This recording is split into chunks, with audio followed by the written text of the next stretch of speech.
முகப்பாடினத்தையும் மேம்படுவதுடன் சொல்லியிருக்கிறேன். எனக்கு இதை அது எனக்கு இந்த மகனுடைய விரும்பி எனக்கு நான் இந்த உதவி காலத்தில் அதில் கண்டு சாகிறதுக்கு இந்த உதவி எனக்கு செய்து தரும்படியாக நான் உங்களுக்கு தாழ்மையாக கண்டுகொள்கிறேன். நாணயக்காரர் அவர்கள் சொல்லியிருந்தார், அது காது வழி வந்த ஆதாரமற்ற தகவல் என்று. அதன் அடிப்படையில் கடந்த மாதம் 20ஆம் தேதி ஆதாரங்கள் என்னால் முன்வைக்க இயலும் இடங்களையும் அடையாளப்படுத்த முடியும் என்ற அடிப்படையில் ஒரு பிரேரணை ஒன்றை கொண்டிருந்தேன். அதற்கு வேலணை பிரதேச சபையின் 22 உறுப்பினர்களும் ஆதரவு தந்து அந்த பிரேரணை ஏகமனதாக தீர்மானமாக நிறைவேற்றப்பட்டது.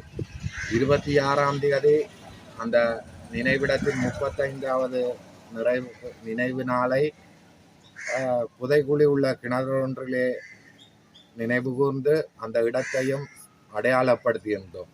இன்று பாதிக்கப்பட்ட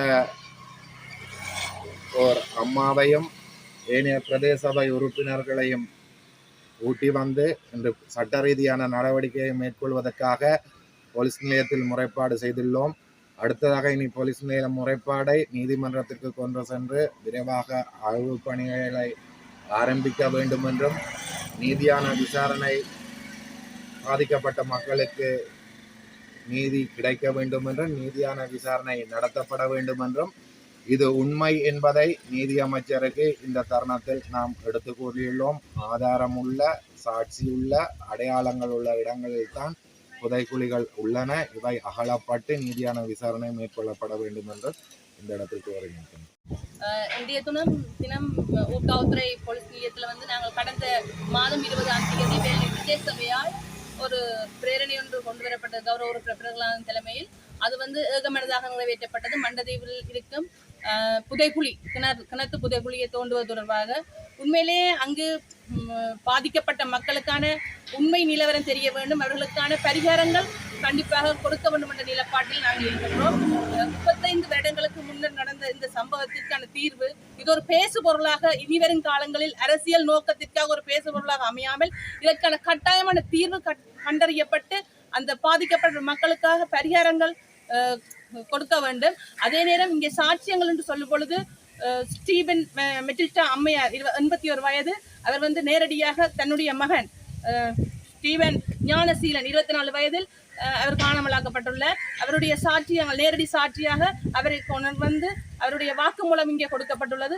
அதே நேரம் அந்த கிணற்றை தோண்ட வேண்டும் என்றும், அதே போன்று பிரகலாதன் அவர்கள் ஒரு முறைப்பாட்டை முன்வைத்துள்ளார். அதாவது ஏனைய 2 கிணறுகளையும் தோண்ட வேண்டும் என்று அதுக்கான சாட்சியங்களை அவர் கொண்டு வருவதாக கூறியுள்ளார். ஆகவே உண்மையாகவே இதுக்கான தீர்வு கண்டறியப்பட வேண்டும். இது யார் செய்தார்கள் என்ற உண்மைத்தன்மை வெளியில் கொண்டு வர வேண்டும் என்பதே நம்முடைய நோக்கமும் நம்முடைய செயற்பாடாக இருக்க வேண்டும். இது அரசியல் பேசுபவர்களாக அமையாமல் இதுக்கான தீர்வை கண்டறியப்பட வேண்டும் என்பதே என்னுடைய விருப்பமும் எங்களுடைய ஆசைகளும். நன்றி.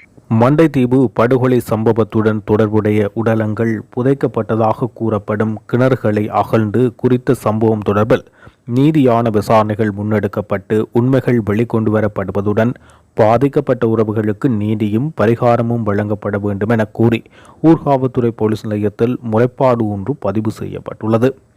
குறித்த சம்பவத்தில் தனது மகனை பறிகொடுத்த 81 வயதுடைய ஸ்பரின் மரில்டா என்பவர் வேலணை பிரதேச சபையின் உறுப்பினரான சுவாமிநாதன் பிரகலநாதன் ஆகியோரால் வேலணை பிரதேச சபையின் ஈழமக்கள் ஜனநாயக கட்சியின் உறுப்பினரான திருமதி அனுசுயா ஜெயகாந்த், அகில இலங்கை தமிழ் காங்கிரஸ் கட்சியின் உறுப்பினர்களான கருணாகரன், நாவலன் மற்றும் திருநாவுக்கரசு சிவகுமாரன், ஐக்கிய தேசிய கட்சியின் உறுப்பினரான செந்தமிழ் செல்வன் திருக்கேதீஸ்வரன், தமிழரசு கட்சியின் உறுப்பினரான மங்களேஸ்வரன் கார்த்திபன் ஆகியோரது பிரசன்னத்துடன் 20 முறைப்பாடுகள் இன்று ஊர்காவல்துறை போலீஸ் நிலையத்தில் பதிவு செய்யப்பட்டது.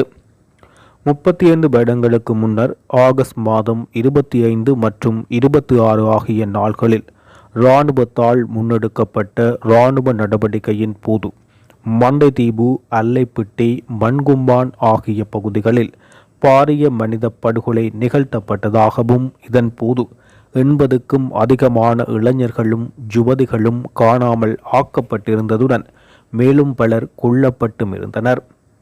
இவ்வாறு காணாமல் ஆக்கப்பட்டவர்களின் 45க்கும் அதிகமான உடலங்கள் மண்டைதீவு 2ஆம் வட்டார பகுதியில் உள்ள கிணறு ஒன்றில் இருப்பதுடன் அதற்கான வாழும் சாட்சியங்கள் உறுதியாகவும் இருக்கின்றன. அதேபோன்று அதற்கு அயலில் உள்ள பாடசாலை கிணறு ஒன்றுக்குள்ளும் உடலங்கள் காணப்படுகின்றன.